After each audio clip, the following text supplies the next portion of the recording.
In addition to climate forecasting, at IRI we have the possibility to monitor in almost real time what are the conditions in terms of rainfall, in terms of vegetation, using satellite images.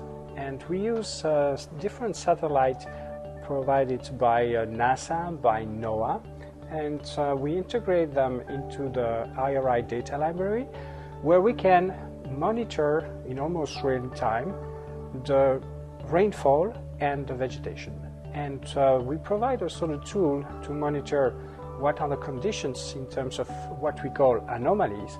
So those are the difference between what is normal in terms of rainfall, and if we have more rainfall than usual, we call that a positive anomaly.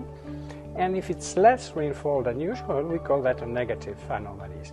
And using the satellite images, we have been able to monitor since November 2010 that the region in Somalia was in huge deficit, negative anomalies in terms of rainfall.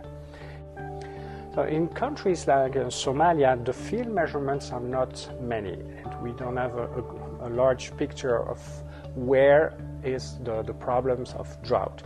And the satellite allows us at high spatial resolution. For example, the vegetation can be monitored at 250 meter spatial resolution. So each pixel that we see has a size of 200 by 200 meter on the ground, and covering the whole country. So we can pinpoint exactly where and which region is under stress of drought. And so we are able to do the similar approach looking at the vegetation, how the vegetation has been decreased due to lack of rain in Somalia.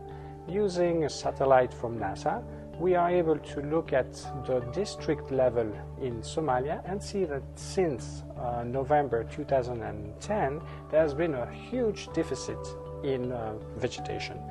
Now for the future, what we can do, it's using the satellite, is to see the evolution of the situation and pinpoint which region will have more rain than usual and more vegetation than usual, or a continuum of less vegetation than usual and less vegetation than rainfall. So the monitoring of vegetation allows us to look at two things: the status of the vegetation in terms of greenness, but also information on the vegetation moisture content. And that could be the natural vegetation, and that is also covering the agriculture, so the crops that we are able to monitor from the satellite. And with vegetation indices, monitoring the greenness and the moisture, we can have an idea of the crop conditions in the field.